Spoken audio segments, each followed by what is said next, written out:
Et c'est justement à Agadez que les Américains installent la base aérienne 201, leur seconde au Niger et leur plus grande sur le continent, après celle de Djibouti. 25 km², 110 millions de dollars d'investissement et 30 millions par an en frais de maintenance. Elle accueille notamment des drones de combat et des avions de transport C-17. Grâce à un équipement de pointe, c'est le principal centre de renseignement et de surveillance des Américains au Sahel, enfin officiellement, car en 2018, le New York Times révèle l'existence d'une base secrète de la CIA installée dans le désert, à Dirkou, au nord, pour lancer des attaques contre des insurgés islamistes en Libye. Au total, près de 1000 soldats américains seraient aujourd'hui présents au Niger. Outre l'aide militaire, la contribution américaine au développement se chiffre en centaines de millions de dollars. La semaine dernière, le président nigérien déchu, Mohamed Bazoum, choisit d'ailleurs le Washington Post pour s'exprimer depuis le palais présidentiel, où il est toujours retenu par la junte. Il met en garde contre les conséquences du coup d'État qui pourrait faire tomber le Sahel sous influence russe.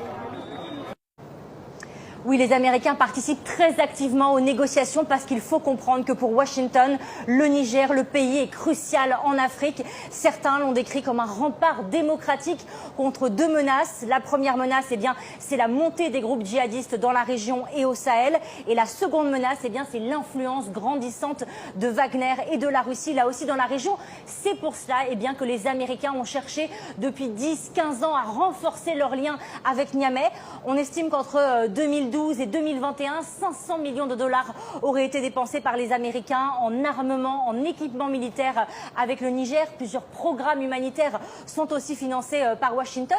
Et puis plus récemment, une base de drones a même été installée au Niger qui permet aux Américains de surveiller toute la zone. Donc vous le voyez, Washington ne peut pas se permettre de perdre un allié crucial dans une région instable. Et le pire scénario aujourd'hui pour la Maison-Blanche, ce serait que Niamey bascule dans l'escarcelle de Moscou.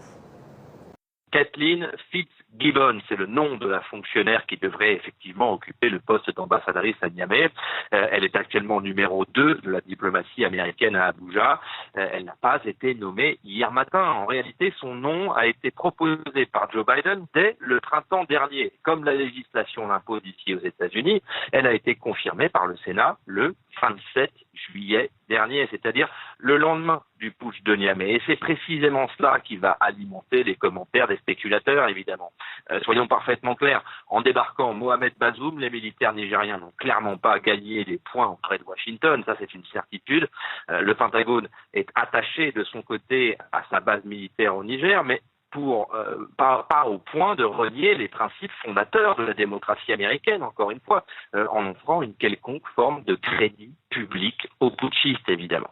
D'ailleurs, si la nouvelle ambassadrice prend effectivement ses fonctions dans le courant de la semaine qui vient, ce qui n'est clairement pas confirmé, elle le fera sans lettre de créance et ne s'adressera pas aux nouveaux hommes forts de Niamey pour autre chose que réclamer le retour du président démocratiquement élu. Et sur ce point, il y a une véritable convergence entre Paris et Washington.